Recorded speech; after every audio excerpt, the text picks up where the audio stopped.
All right, here we are. Vix Mix, episode 3. I'm pumped about this one. This is a very special episode. Um, well, they're all special. A couple special things about this. My dock is now not going to be in the way. And I'm going to put this signed grizzly bear poster right here. Now, you can't tell what's happening, but boy can I. I'm not going to see my fat face when I'm recording now. So that means that I don't have to just deal with seeing a little tiny version of myself in the corner of my eye. So think of like the least favorite part of your face. Now imagine it's right in front of your face while you are talking about your art. Do you understand? So today we are going to tackle a new song. We're doing a new one. Remember, I'm doing like a 9 to 10 track album. The last 2 episodes, we were talking about Disc is Almost Full. Well, who gives a stink? This is going to be like 6 kilobytes. That could actually be a problem. When we first started, we were doing Built For. Now that's done, / not done at all. Probably going to do some very tedious micro work on that. That will not be on camera. So then we're going to do Gimme. Now remember, I forgot about this one when I was listing all these. It was not in episode 1. I'm going to use that. I'm going to remember that I forgot about it. Because something about this song is not memorable. We're going to go in and fix that. We're going to make this song impossible to forget. Right? Like the death of a loved one. Impossible to forget. That's what this song's going to be like. Hopefully more jolly. But if it's not memorable, then what the frick is it doing on the album? Just sitting there, taking space, taking up track 7? Or track 8? Certainly not track 3. This could be track 3.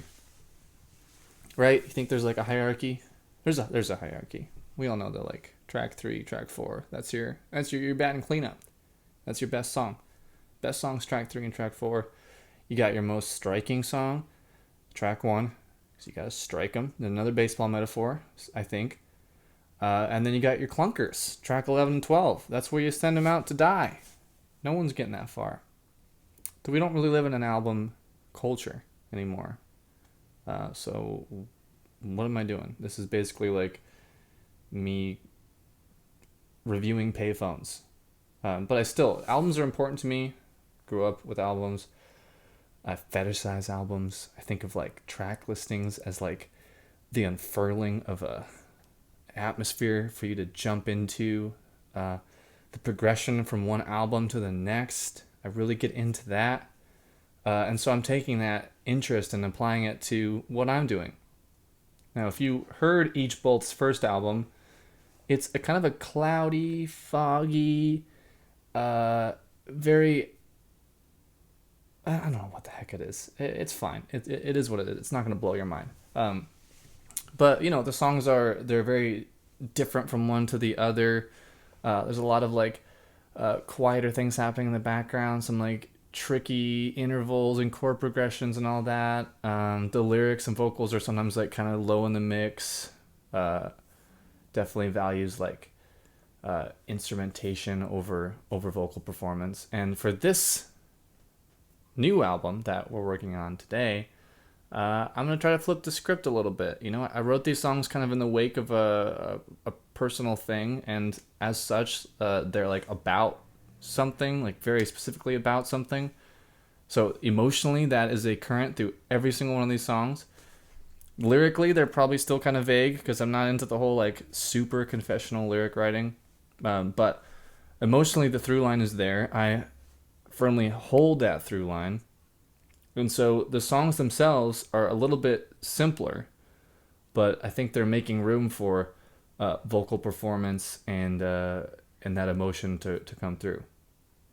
Or who knows? Maybe I'm talking out of my buttock. I don't know. But that's the idea. So we're on Gimme. This is probably the most shallow song after all that nonsense about how this is emotional.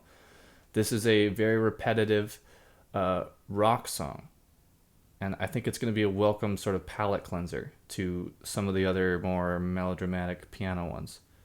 It's very repetitive. It's the same 6 chords over and over again. Now, I said it's an acoustic guitar rock song, but I'm gonna play the chords on the piano to illustrate my point. So most songs have they operate with like a four bar sort of thing. Like you'll hear 4 chords over and over again, perhaps like a right. You know those ones? Those are like the 4 chords that much more insightful people than me have talked about. But see, it comes in like a group of 4. We're familiar with music kind of running on the 2, 4, 8 vibe. You know, you do 4 measures of something, then you switch. But this song has it's 6. It goes 1, 2, 3, 4, 5, 6. And then it repeats. You're thinking, Victor, you can't do that. It's against the law. I can do it, and I already messed up doing it on the piano. But I can do it, and I did do it, and it's not super profound, but I think because the song was the same exact chords over and over again, the fact that there's 6 instead of 8, I think that gives a little bit of propulsion to the whole endeavor. Makes it so you're not quite checking your watch, being like, this is the 16th time you've done that. Also, the whole keystone is this minor chord. It's the 5th chord in the sequence, right? Got your 1, 2, 3, 4. There's this minor 6th chord.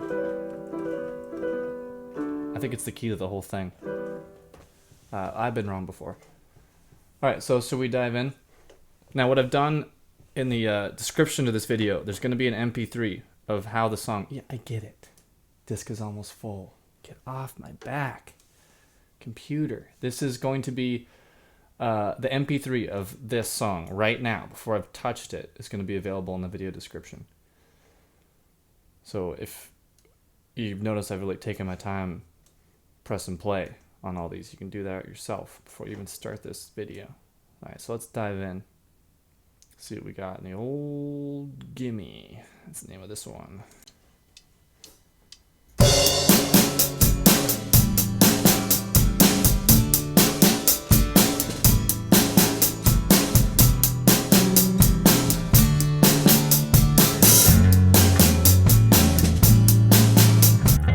This is the key to the whole thing. I know I just said it was a chord. No, it's the bass. Bass is playing a melody line. Very important.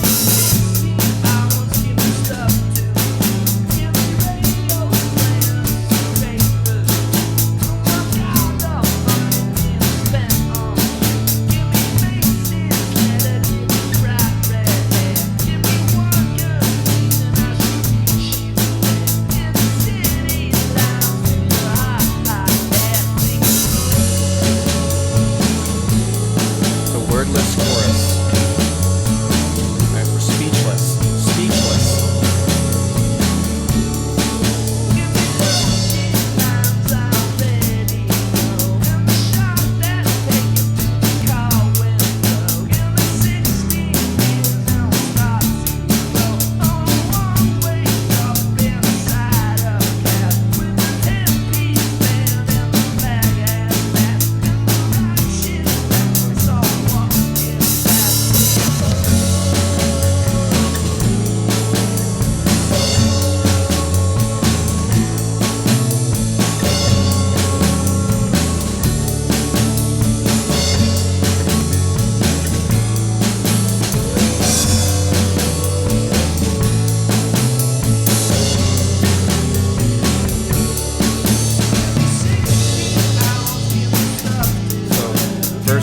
Something has to happen here.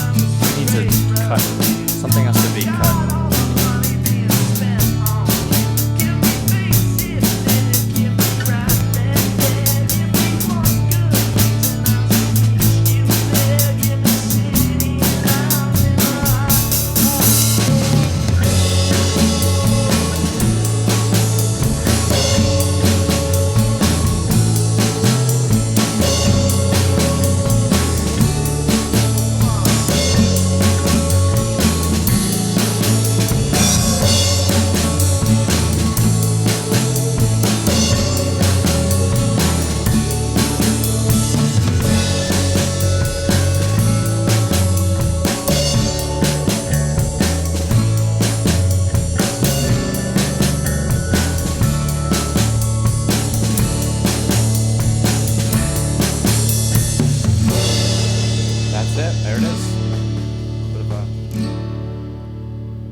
guess a little shout out to those Animal Collective fans. It's like exactly how I think Bees ends from Feels.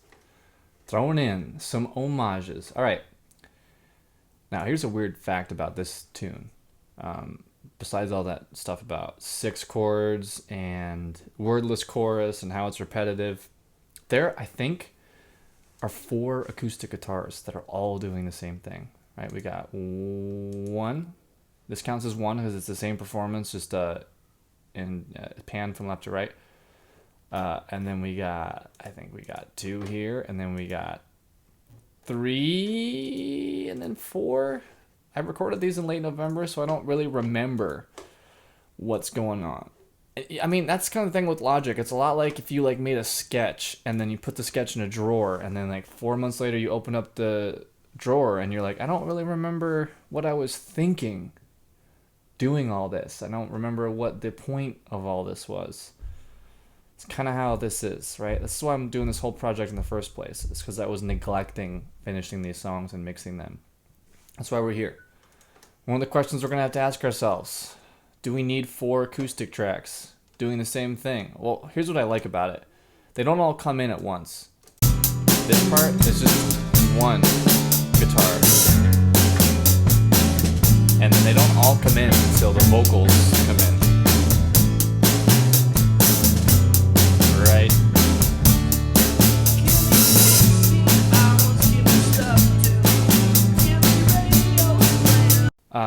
And yeah, I'm just a big fan of the acoustic guitar. Not like this part, but like just the instrument in the abstract. I love it.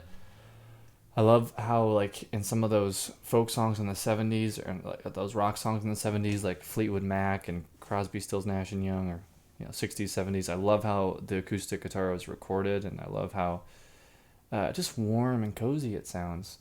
Even though I want this to be like a propulsive rock song too, I want it to kind of just be like, that is what we're doing, right? Every single time, you know what we're up to. I do want to have a nice warm acoustic sound.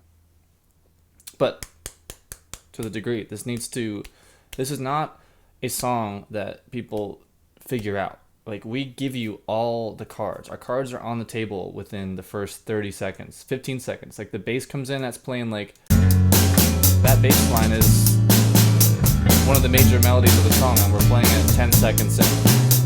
It's like we're basically just inviting you to step into this world and hang out for 3 minutes and then get out. You know what you're going to get. And in that regard, it's kind of like some of those really dirty Neil Young songs like on Harvest that he did with his band.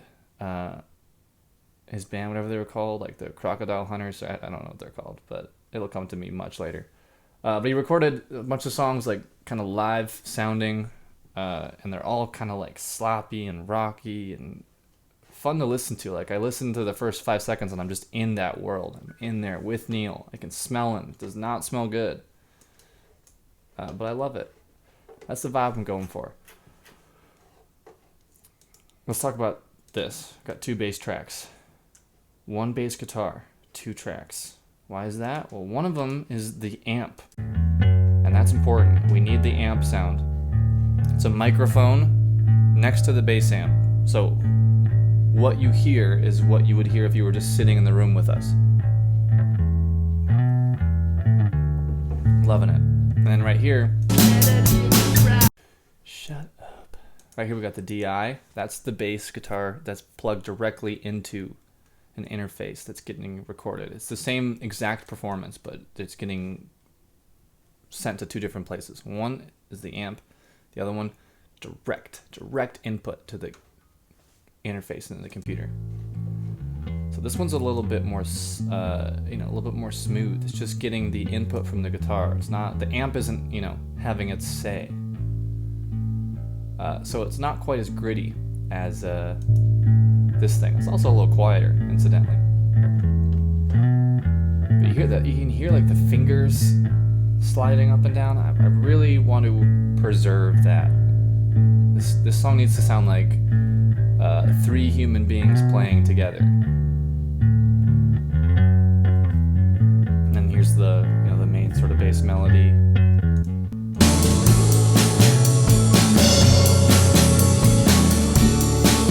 it is unfortunately getting a little bit buried by the vocals, which is not great. Don't want that to get buried by the vocals.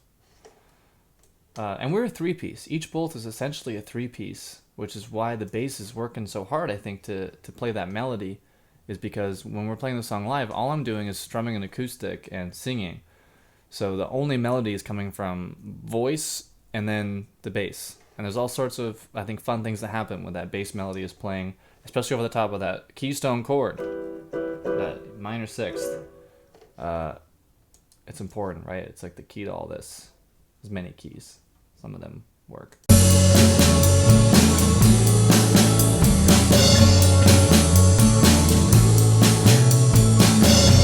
Yeah, he's getting a little buried. He's getting a little bit buried. This upsets me. So what can we do about it? There's nothing that can be done. All right, I'm off. There's plenty of stuff we can do. There's so much stuff we can do. First of all, I do have an EQ on there. Now here's my theory. Here's the bass guitar. I have an electric jazz bass preset. No idea why I chose that. Let's not even analyze it. Bass guitar. Obviously, you need to have low end, right? Because one of the reasons why a bass guitar is a rhythm instrument is because you feel those bass tones in your bones. Even before you know what the note is, you hear it in this area, right? You feel it rather than hear it. Now, I tried to go in here and I tried to boost the high end because I think the high end is where the actual melody line of what the bass is playing lives, and that's how you will pick it out. But I'm not sure I did a great job because I'm not hearing that bass very well when the vocals are in play. So I'm going to go in to the great digital drawer of presets and I'm going to see what they got for me. Now, this could be a terrible idea. This could be just a disaster because this is already bass player Scott. This is already his amp, so it's already doing some translation of the bass for us.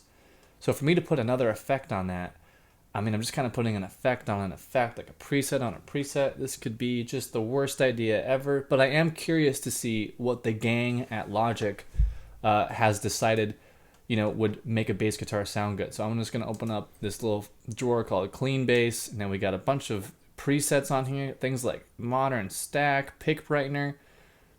This is kind of sticking out to me. Pick Brightener. That would sort of be like if your bass player uses a pick, which Scott does not. But it really highlights the sound of the string being struck. It's gritty. I like it.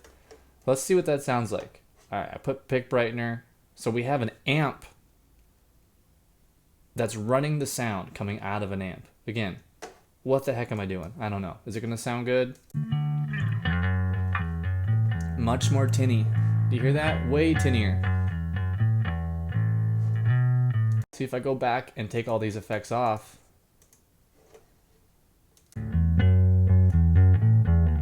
It's bassy, and I put some of this stuff on.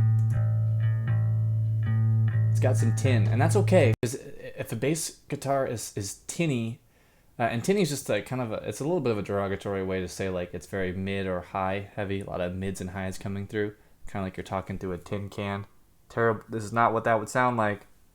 It's because this exciter right down here. An exciter, that takes your high ends and just goes like... It basically like fizzes them up. I am curious though. Will that make it more audible? There's only one way to find out. And that is to wait 1 week for the effect to... Sorry, these are dumb jokes. We can find out right away.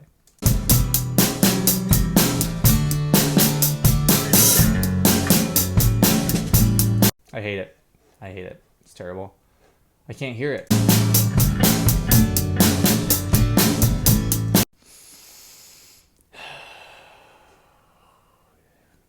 Smell that? It's me making the song worse. It's me and my fat hands getting my greasy fingertips all over a song that was working. My God. Let's just try boosting the volume, see what we got.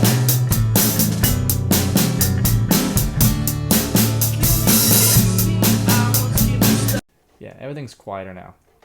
I hate it. This is the worst thing I've ever done in my life. So I'm going to turn all those effects off. Off you go.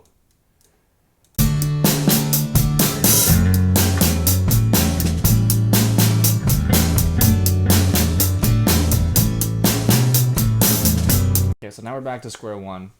You know, I don't think anyone wants to sit here and watch me just futz with bass EQs. I actually don't think anyone wants to sit here and watch me do any of this, but here we are.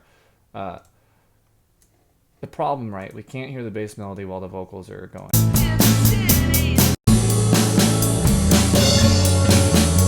It's very quiet.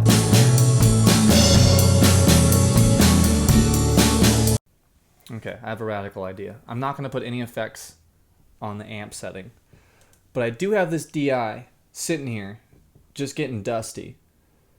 So what if I throw the bass preset on the DI bass and have them both play together? We have Scott's amp, and then at the same time we have his pure bass guitar sound coming into the interface ran through a preset. At the same time, more is more, right? That's what the more tracks you have, the better the song. This is just basic 1-to-1 ratio here. All right, I don't believe the garbage I'm slinging, but we're gonna find out if that's gonna do anything. So pick Bregner. All right, and this has no effects on it, but I'm alarmed because there's a picture next to it. I wish I could just, can you just go away, picture? All right, there's probably an easy way to do that, but we're not gonna care. Let's just hear what the DI run through that preset sounds like. Sounds buzzy. You hear that little, not ideal. However, you probably are not gonna be able to hear that little fuzzy sound when the rest of the song is happening. I don't know.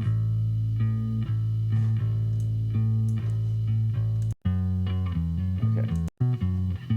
So remember, my goal here is I want to hear the bass melody while the wordless chorus is happening. So while I'm howling, going, oh, I want to hear the bass line.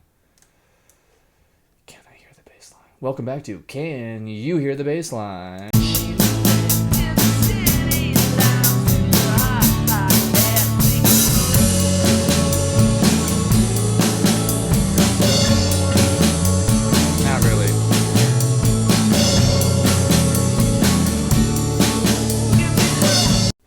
Can't really hear it that well. Let's try this. Here's something we haven't done yet as a group. We haven't really experimented with this knob setting, which is a pretty imprecise thing to do. Again, I learned a lot of Logic through my friend Luke Colson. He recorded our first album for free. We were in his studio. We had like a record deal with him. Not even quotes, but I mean, it was like he had like, you know, he wasn't like working out of Hollywood. He was working out of Vancouver, Washington. But he would always get mad when I used these knobs because they're imprecise, right? I mean, technically, if you want to add effects, you need to like click down here and you need to adjust. Every effect has its own like 30 different sliders. And what this knob thing does is it makes all the effects just have like one slider. So I don't really know what you're really changing when you slide up and down. Right? Because like something like a compressor has so many individual knobs and sliders. So just to have one for squeeze, we're just not, you know, we're using like a fat paintbrush when we should be using little tiny ones. That's okay. I'm a big fan of the fat paintbrush. The name of the album is going to be Fat Paintbrush. Alright, so we have this changes the mix between amp and DI, and what that means is like the pretend amp I put on there, and then the regular old DI. The exciter that's already on, turn that up maybe. All the fuzz goes up too. The high end. High end is important because I think a lot of the melody line lives in the high end.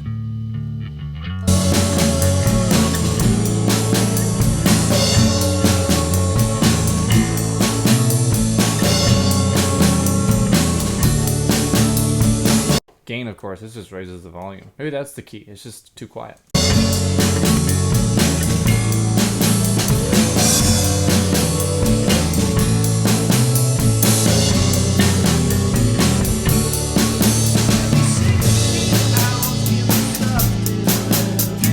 That did help. I definitely hear some bass shenanigans while I'm howling over that.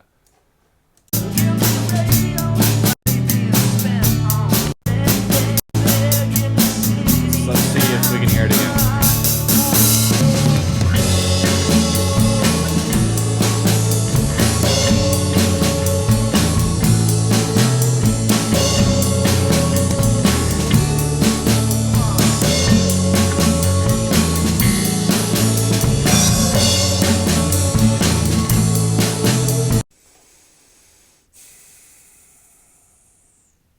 it might be time to delete my hard drive. All right. I guess it sounds better. I don't know. I also feel like I literally did nothing. So now I'm in a good mood. Let's tackle something that we can actually just like immediately hear the impact. Verse 3. So I said the song is really repetitive, and that's because it is. So repetitive that I think after the second chorus and we go into verse 3, I think we need to take away something and make it, kind of have it like a little chill area. So then when the final chorus comes in, it's like, here we are, let's rock out. So what can we take away? Well, I mentioned we have 4 acoustic tracks that are just jingling and jangling the whole time. Here's our verse 3. So just for fun, I'm going to experiment with muting the acoustics during verse 3 and having it maybe be like a little bit of a quieter, chill vibe. So I think verse 3 starts right here. Yeah, it sure does. How do I know? Because I've played the song so many freaking times. All right, so we got oh, hello. Let's make some. I'm just trying to make some cuts. I'm just gonna make some cuts. I'm not actually gonna affect anything, but I'm gonna make a quick little cut. So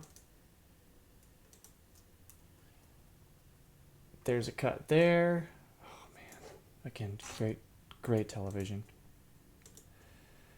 All right, all these, I'm gonna highlight them, and I'm gonna make a quick cut here. So this is when verse 3 starts. So what I'm doing is I'm just making it really easy for me to get rid of some acoustic parts, should I so choose.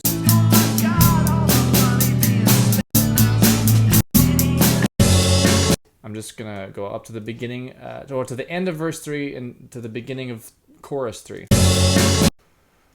And then we're just gonna cut all those. Fascinating idea that 2 acoustic parts are up here, and then there's just a whole bunch of vocals, and then the rest of my acoustic parts are down here. I'll just move them. Oh, yeah. I'll move them so they're all together. You happy? Okay, so now all my guitars. Look at that. This is just an acoustic guitar. What am I doing? This is probably not a great idea. I just love the acoustic so much. I think we could do double this. You can't say no to that. Look at that in the eye and tell it that you can't be in the song. Can't do it. But we can selectively do it.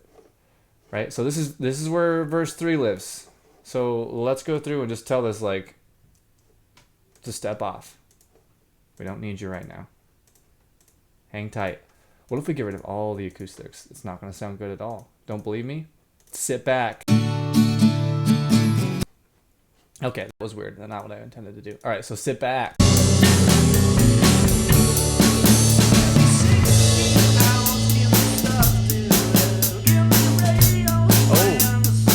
that does not sound bad at all.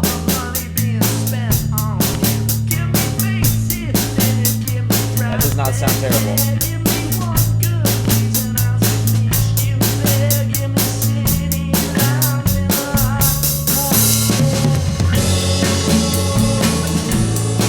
Wow.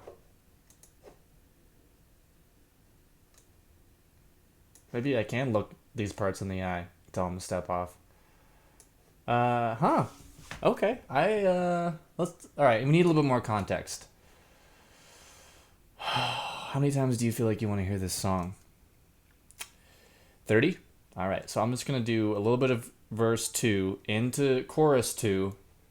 Then I'm going to kind of reassess this newfound space. You're just going to have to sit there and listen right along with me.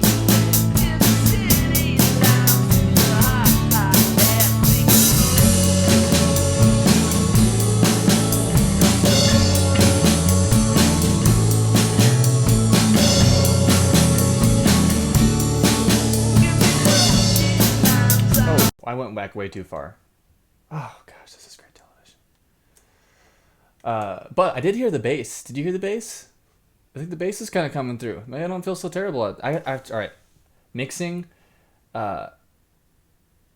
you can't, if you work on a thing too long, you are going to want to set your computer on fire. You have to like work on it, focus your attention elsewhere, and then when you come back to it, then you can appreciate it. Because this stupid art form, it exists temporarily, right? You can't just look at it like a painting. You have to listen to it, and that's what makes you insane. You listen to it over and over again, and you start to like, you're like, what is music? What, I need to, go put on a tie and work somewhere. This is so dumb.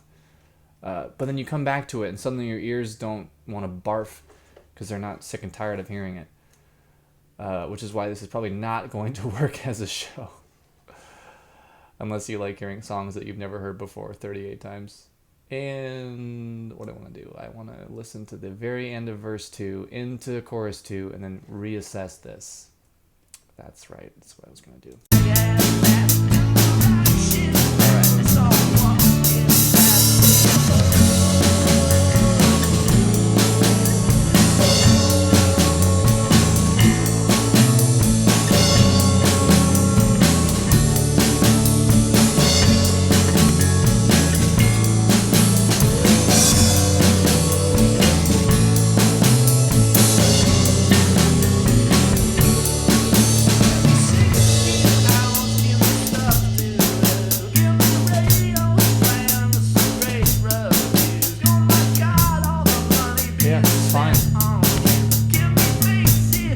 It's fine. It's more than fine. It's good. I think so. It comes.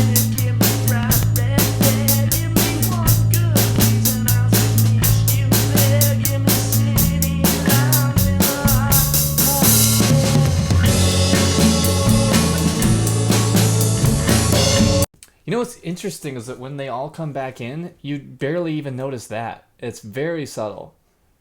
So I wouldn't shut up about the acoustics, and it turns out you don't even really hear them when they're gone or there. Which is what I really love about the acoustic, though. I really love that it's like both extremely present and also just kind of like a background little fluffy thing. Oof. Really like that instrument. Fun fact, there's no electric guitar in this song. I think that's fun.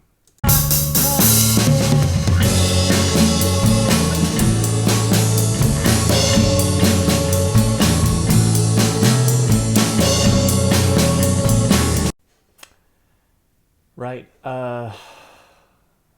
Unfortunately, this does sound good, but unfortunately, I think the reason why you can't really tell when the acoustic comes back in is that I think it's occupying the same space as the vocals in the chorus.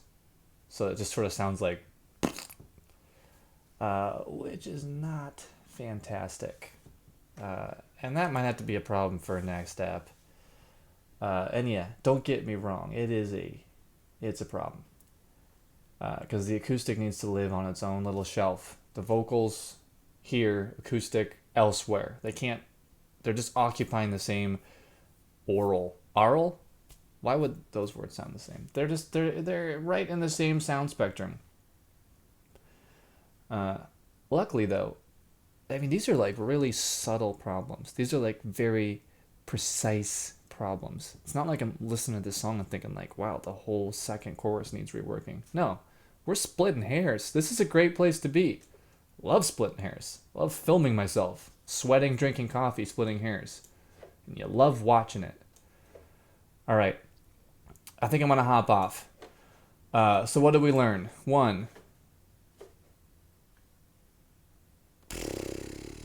I think I actually got dumber making this. Great. See you tomorrow.